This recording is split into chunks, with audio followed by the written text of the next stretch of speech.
Hey guys, welcome back to another trading video. Today I wanted to recap on a trade I took today on PHCF just after 10 a.m. So I was actually waiting for the stock to come down to a key support level on the daily chart, which was around 385. That didn't happen. It started consolidating around the $4 level. And so as soon as I saw this reversal block pop up for this candlestick, and by the way, I just started implementing the study a couple of weeks ago. It doesn't work as well on the 1 minute chart, so I took it off there, but I found it pretty reliable on the 3 minute.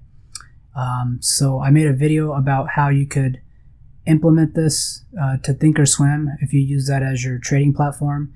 It's actually the previous video from this one, but I'll go ahead and make sure to link that down below in the description box.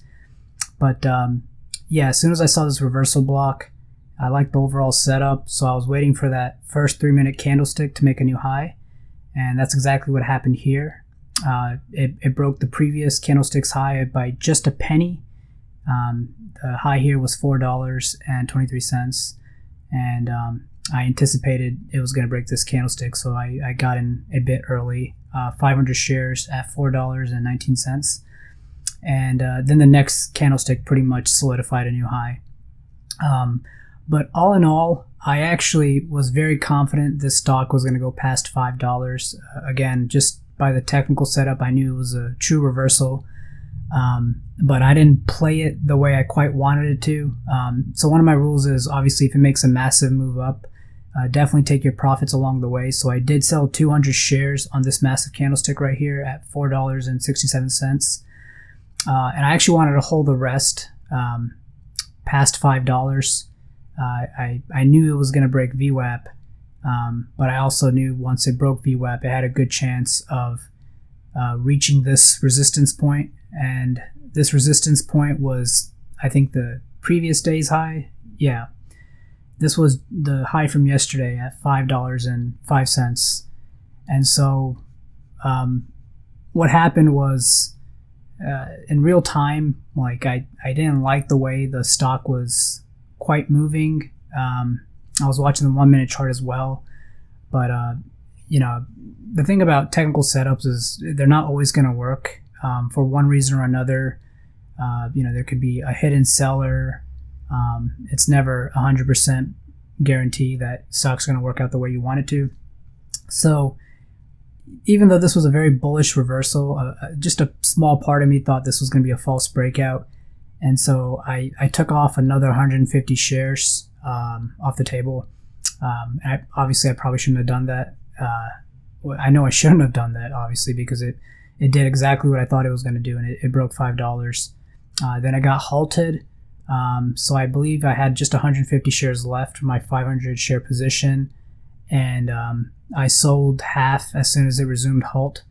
And what I should have done was the 75 that was remaining, I should have sold it here. I knew this was another key resistance level. If you go back to the daily chart, on January 7th of 2019, so way back, this candlestick held as support for January 7th as well as January 11th, and slightly also January 15th. So I knew this was holding as good level of support, and obviously if it breaks support, it becomes new resistance. And so as soon as I saw that it was basically flirting with the 545 level, I should have just took off the 75 remaining positions. But it was just 75 shares, so what I was thinking was going to happen was we were going to get a pullback before inevitably breaking this resistance level. And that's actually what ended up happening later on throughout the day. Let me just zoom out real fast. Not only did it break that resistance level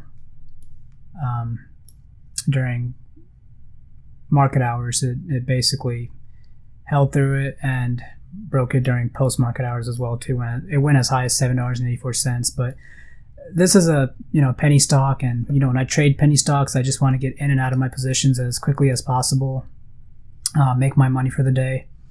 And again, if I knew this was going to happen, I would have held the 75 shares. But again, hindsight's always 20/20, and I didn't want to go through the entire day just you know, watching my eyes or watching the stock with my eyes to see exactly what it would have done. But that's all right. It's not a big deal. Green is good, and all in all, it was not the best executed trade. Definitely should have been a bigger winner if I just held most of my position past $5. But you know, I didn't lose money. That's the most important thing. As far as the other $20, it was basically on APVO. This was just it was a risky trade, but I only took a small share size. I was scalping. So I anticipated this candlestick to break this 3-minute candlestick, and I was waiting for it to go to $10. I knew I had good range. Couldn't quite get there, so I stopped out for just $20. I actually bought in twice, 100 shares each. I just really wanted to see it go to that $10 level, but you know, the overall chart didn't look that great either during this time, but inevitably it did pull back once more, and then it did rip to $11.73. But yeah, that's the thing with day trading. It's all about timing, and the best thing you can just do is, really the only thing you can do is just manage your risk as best as possible. And I feel like we did a good job today doing that. But that's it, guys. And all I ask is if you can like and subscribe to my channel. It really helps it out, and it'll let me know that you guys want to see more of these videos in the future, which I definitely will do. If you have any questions, definitely leave a comment down below. Other than that, I'll see you guys for the next trading video. Take care. Bye.